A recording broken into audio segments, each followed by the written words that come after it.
Welcome to another episode of last week's Comics Today. I've got a bunch of stuff happening this weekend. I want to just get straight into this. There may be a test to see who's paying attention, who's watching versus only listening. We're going to start this week with Duke. I started reading this in the comic shop before I left because Berg and Wilson were both interested. They've been following along as I've been reading Duke and Cobra Commander. They've been hearing my thoughts. They were interested in my reaction to this, and before I started reading it, I kind of was half joking, half serious. Like, what, are they going to kill him at the end? Because Duke, every issue, has been getting the shit kicked out of him. And I'm like, how cool would it be at the start of this new universe if they just kill one of the most famous Joes? Just dead. Crazily enough, spoilers, that's what happens. So, last issue ends with the emergence of this bat. A lot of this issue is Duke versus a bat, and it's pretty brutal. It's pretty awesome, too. A lot of Destro, too, this issue, and I will talk a bit about that in a minute, but Destro tries to recruit Duke. He does not take it. I was noting the mouth, like, Destro's head I've always found interesting. I'm like, is it a mask? It's like a full-on helmet. Does it actually move? Here it does move, whatever that means. Destro, in sort of typical Bond villainy, he's like, I'll see you later, I'm just gonna leave this robot to kill you, and then walks away. And things don't go well because this happens. Yikes, right? Also pretty badass. But then, so he's beaten up still, and then just boom,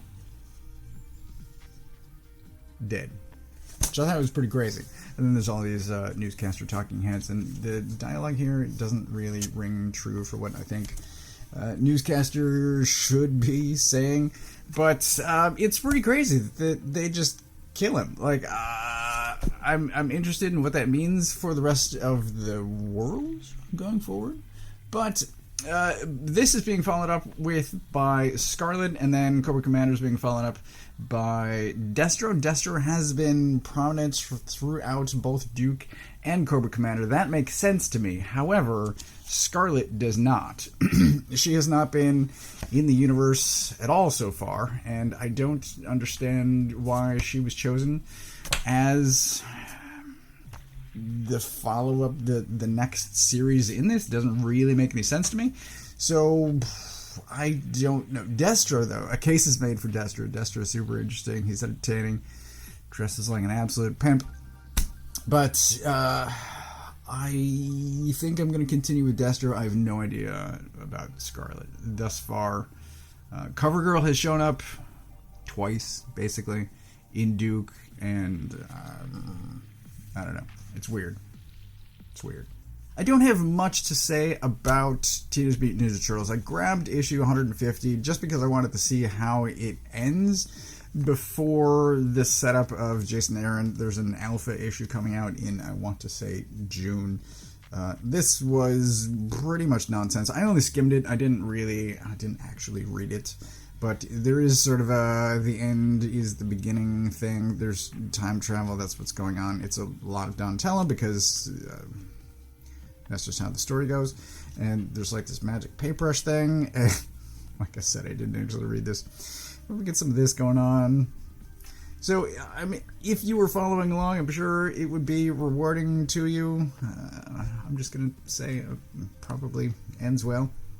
There isn't too much as far as, like, where things are left, which is what I was looking for. I'm like, well, how does it leave the Turtles? How does it leave anyone? That's what I was interested in before, it picks up again, before I start reading again. And what I found curious here is, like, is that Casey? Is he not with the Foot Clan? I'm even more confused about Casey Jones now than I was before. Anyway, I didn't actually read it, but this is the conclusion, and I'm ready for the restart. Dawnrunner, issue 2. I really enjoyed the first Dawnrunner. I believe this is a 5-issue series. I am half the time wrong about the numbers that I spit out. This, I was surprised by that, too. This has a little bit of I don't even know what to call it. It's not character development. Our main character has a daughter who is apparently living in a bubble. I don't know what's up with that. We sort of have this intro sequence, and then it's not brought up again. I'm sure it will be. I found that interesting. But last issue, she was put in, I'm just going to call it, it's the Dawnrunner, but the Pacific Rim Kaiju Robot Jocks. But whatever. She was put in the giant robot. The giant robot started to malfunction. Her brain was being crossed over with some Asian dude's brain, and it was mid-fight with this giant f***-off thing, and it's starting to happen again there. There's a really nice visual representation whenever they start switching back and forth. So her boss was like, hey, what happened to you and my very expensive mech in that fight? And she's like, I don't know. And so she is kind of lying to him and trying to figure it out for herself. That's what this issue is. So we get information about all of that. We actually see the fight happen. And people are talking about how brutal and crazy it is, and we get to see it, at least. I mean, all that's happening. It's a little bit hard to tell sometimes what is happening, because they're both... It's a weirdly shaped... I mean, this is the shape of the thing. It's a weirdly shaped mech, and then it's a weirdly shaped monster thing, so, like, sometimes it's just shapes and colors that we're looking at. And anyway... we do get an explanation for the mind slippage this issue, and it's great, and I'm still enjoying this, and I will continue getting the rest of the series, because I'm enjoying it, and it's good, and it looks great. Once Upon a Time at the End of the World, issue 14. This is probably going to be my pick of the week. Most likely. It's phenomenal how good this issue is. There's this opening page, which is possibly a little bit a smidgen over the top. I need him to take it back like 20% off the top. It's almost erotic the way that the end of the world is described, with this undulating, and it's a little over the top, is all I'm saying. These two, our leads, are killing a bunch of people, and it looks gorgeous. This is a Jagoda, so of course it looks gorgeous. Also, gross. Always gross. And we get a bunch of resolution to some stuff that was going on with our leads, their sort of mental state, and it is so well done. It's incredible. We get art style changes as these two are remembering things in the past. Technically, they're sort of visions, because it's not quite memories. These things didn't actually happen, and then we get some slippage here too. All of this is just incredibly, it's just incredibly well written. The art's amazing. We'll get to this huge, devastating conversation. This is actually 2 points in different times, so we've got different artists, and then there's this beautiful 2-page splash. Not this one, but this is a different one. This is... all of this death and destruction is happening, and then there's an emotional heart punch as well. There's this panel that I absolutely love. This is borderline Dragon Ball.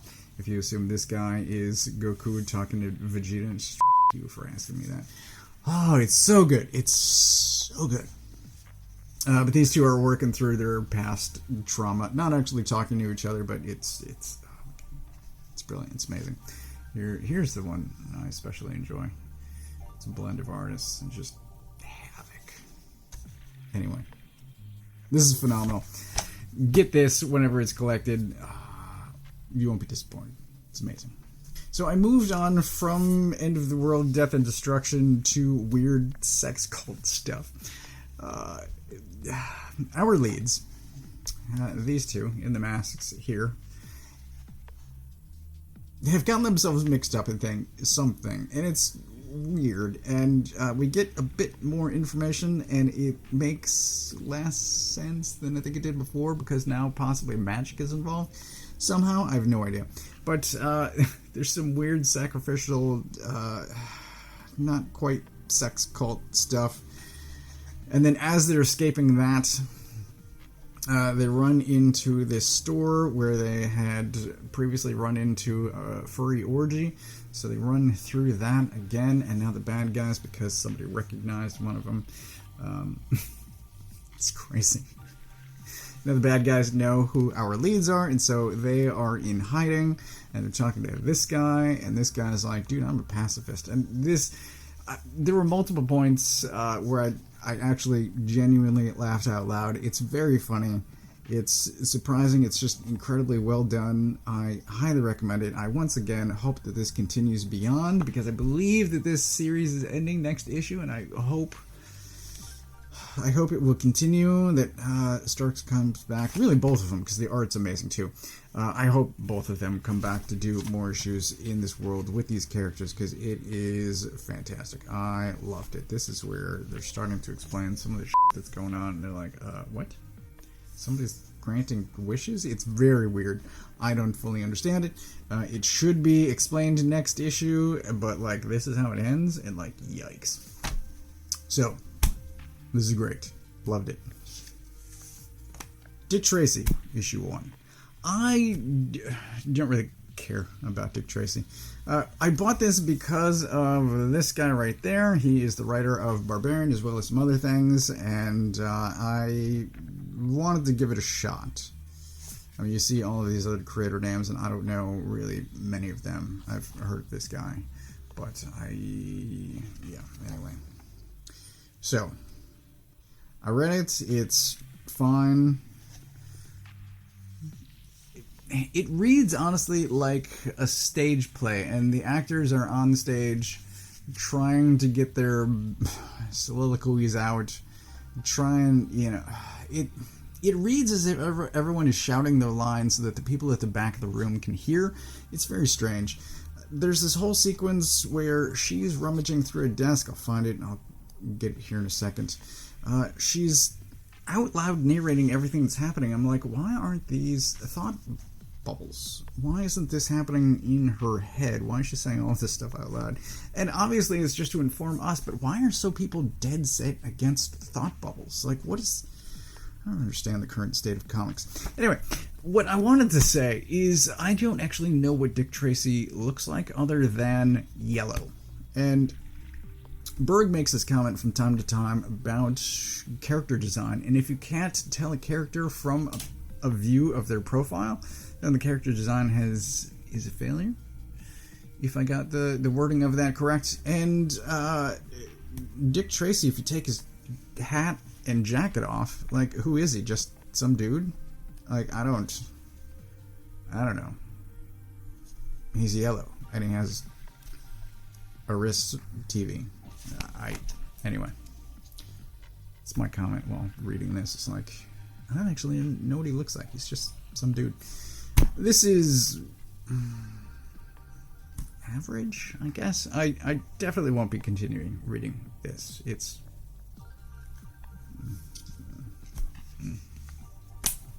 Rare Flavours, issue 5. There's one issue left of this to go, and everything is gearing up towards that conclusion. We've had, I'll just skip to the end here, we've had these interludes, these sort of glimpses of something happening else when, really. There's a movie premiere for the movie that this guy is filming, really, during most of the series. And every issue there's some glimpse of him at, I think, the movie premiere, and it looks like he's about to give a speech or something. He's got some... What does he have here? I guess it's not quite a script. I don't know what that is, but he's got some notes, apparently. I don't know what's happening, but there is an explanation for these two guys that have been hunting the demon for the series, and it's really well done. And of course there's another recipe to cook. It's great. I keep thinking back to Lila Star. I want to give people Lila Star as a gift and just be like, here, please read this. I know you're not a comic fan, but just please read this because it's great and I think you're going to like it. And this is in that similar boat, as like, it seems very giftable, and I can't wait for the hardcover to come out and just be like, here you go. I hope you will read it and not just put this on a shelf somewhere. But it's very much in that camp of, I think, broadly recommendable and just incredibly well done. So, kudos. It's great. I'm looking forward to it ending, and I'm looking forward to whatever these guys do next.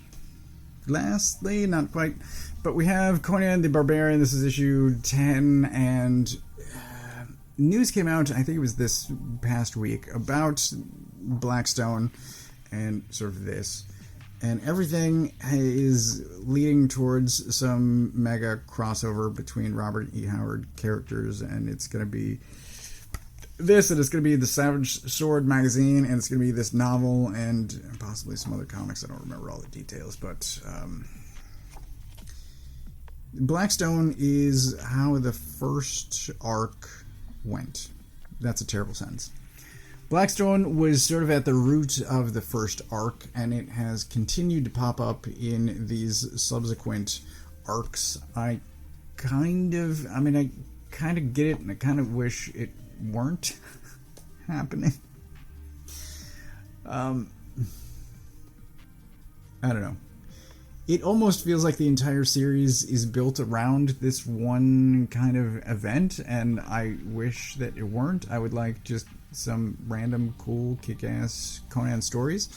And it's a tiny bit similar to what Jason Aaron was doing with Conan at Marvel, how it was originally a 12-issue series, and it was spanning his life, but ultimately there was one foe that he was fighting against across, timelines, time eras, I'll say. And it's sort of that same thing here. There's the Blackstone, and it's good. It's really good. I kind of... It's going to sound bad. I kind of want the Fraction era, just like random arc adventures. Conan at different points in his life. And we do get plenty of hints, to an almost annoying level of teases, of winks about Conan's future, and he's watching Cole being like, I don't want to be anything like that guy, and of course he will eventually be like that guy. But it's good. I don't know that I want an entire, I don't know. It's going to be months more of this Blackstone stuff, and it's good. It's good enough for me to continue, but at the same time, I wish they would move on from it, if that makes sense. It's good. I'm liking it. But at the same time, I wish they'd move on. I also got the Batman White Knight Presents Generation Joker. This is the hardcover. It actually came out last week, but I grabbed it this week. I'm being hired at the job that I've been a contractor at since last year. That was another bad sentence. I've been contracting at a job, and they are hiring me, and so I'm like, I'll spend some more money. So I bought this. It was great at the time. It's still great now. I recommend it. I am liking everything from the White Knight universe. Sean Murphy, I'm a fan. But this is everything that I got this week. There's a lot of stuff to recommend. Dick Tracy is not one of them. I do still think Once Upon a Time is my pick of the week, but I didn't actually read this. I can't recommend it. But yeah, all of this stuff is good. Duke, surprising, they just straight up killed the guy. It's crazy. Rare Flavours, I'd say, is a runner-up. Pine and Merrimac, also a runner-up. It's hugely entertaining, and like I said, it genuinely made me laugh multiple times. Super funny. So this is everything that I got this week. As always, I get all of my books from a local comic shop. If you don't know where yours is, you can use this URL to find the one closest to you. Thanks for watching.